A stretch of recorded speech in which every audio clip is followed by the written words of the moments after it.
श्रोता बंधु नमस्कार। अब मैं आपको अगले भाग में लेकर आया हूँ। गौतम ऋषि अहिल्या माँ गंगे के पूजन की, देवता फूल बरसाए, भोलेनाथ भूर भूर गौतम ऋषि की प्रशंसा की, तमाम बातें हुई। गौतम ऋषि धन्य हो गए और बताए कि स्वामी, हे भोलेनाथ, अगर आप यहाँ पर अपनी कृपा दृष्टि बनाए रखेंगे, आप ज्योतिर्लिंग के रूप में यहाँ स्थापित हो जाएंगे। मैया गंगा भी रहेंगी और तमाम गण भी रहेंगे, तो यहाँ सारे समाज का, हमारे देशवासियों का, सारे भक्तों का, सारे ब्राह्मणों का, सारे संत मुनि ज्ञानियों का और सारे जीवों का कल्याण हो जाएगा। जब गौतम ऋषि ने ये सब बातें कही और देवता भी भोलेनाथ की वंदना कर करके भोलेनाथ को मनाए। प्रिय श्रोता बंधुओं, इस प्रकार उन देवताओं तथा महर्षि गौतम के प्रार्थना करने पर भगवान शंकर और सत्याओं में श्रेष्ठ गंगा मैया दोनों वहाँ स्थित हो गई। वहाँ की गंगा गौतमी यानी गोदावरी नाम से विख्यात हुई और भगवान शिव का ज्योतिर्मय लिंग त्र्यंबक कहलाया। यह ज्योतिर्लिंग महान पातकों का नाश करने वाला है। उसी दिन से लेकर जब जब बृहस्पति सिंह राशि में स्थित होते हैं, तब तब सब तीर्थ क्षेत्र, देवता, पुष्कर आदि सरोवर, गंगा आदि नदियाँ तथा श्री विष्णु आदि देवगण अवश्य गौतमी के तट पर पधारते हैं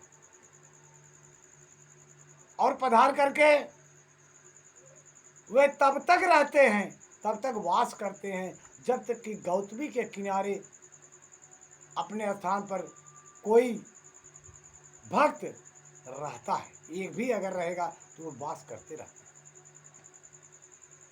वे अपने प्रदेश में लौट आते हैं कुछ समय के बाद, तभी वहाँ उनके सेवन का फल मिलता है। यह त्र्यंबक नाम से प्रसिद्ध ज्योतिर्लिंग गौतमी के तट पर स्थित है और बड़े बड़े पातकों का नाश करने वाला है। जो भक्ति भाव से इस त्र्यंबक लिंग का दर्शन, पूजन, स्तवन एवं वंदन करता है, वह समस्त पापों से मुक्त हो जाता है। प्रिय श्रोता बंधुओं, भोले बाबा की महान कृपा है। गौतम के द्वारा पूजित त्र्यंबक नामक ज्योतिर्लिंग इस लोक में समस्त अभिष्टों को देने वाला है। मुनीश्वरों, इस प्रकार जो कुछ वहां आकर के ज्ञान अर्जित करते हैं, संत मुनि ज्ञानी तपस्या करते हैं और उपवास रह करके भोले बाबा का भजन करते हैं, उन लोगों को तमाम फल, तमाम कामनाएं पूर्ण होती है।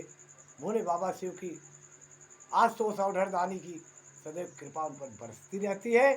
माता पार्वती की कृपा बरसती है। नंदी बाबा, स्वामी कार्तिकेय, गणपति, सब देवताओं की कृपा उन पर बरसती रहती है। भगवान विष्णु की कृपा, ब्रह्मा की कृपा, आज संत मुनि ज्ञानी, यक्ष गंधर्व किन्नर सबों की कृपाएं उस भक्त पर बरसती है जो वहाँ त्र्यंबक के दर्शन करते हैं और वहाँ जाकर जाप करते हैं, उनकी पूजा करते हैं और उनको श्रद्धा विश्वास से अपने आप को समर्पण करके वहाँ समय व्यतीत करते हैं। उन पर सदैव भोले बाबा की कृपा, अमृतमयी कृपा बरसती रहती है। प्रिय श्रोता बंधुओं, यह ज्योतिर्लिंग की कथा यहीं समाप्त करता हूँ। अब आगे आपको अगली कथा वैद्यनाथ यानी वैद्यनाथ, जिसको लोग कांवड़ लेके जाते हैं, उसी कथा है। वैद्यनाथ ज्योतिर्लिंग के प्रकट की कथा तथा महिमा बताऊंगा। वैद्यनाथ प्रकट कैसे हुए, उनकी कथा कैसी है, किसके बारे में है, उनकी महिमा क्या है, उनका गुणगान हम अगले कैसेट में करेंगे। तब तक के लिए नमस्कार, जय श्री गुरु। लेकिन एक बात आपसे मैं कहना चाहता हूँ, आपसे हमारा निवेदन है कि आप हमारे इस चैनल को यानी महेंद्रा नंदन चैनल को सब्सक्राइब करिए, लाइक करिए, शेयर करिए और विश्वास पात्र हमें समझकर हमारी कथा को सुनिए, श्रवण कीजिए, ग्रहण कीजिए, मनन कीजिए, चिंतन कीजिए, अपने जीवन में उतारिए और भोले बाबा की कृपा अपने ऊपर सदैव बरसाइए। जय शिव गुरु।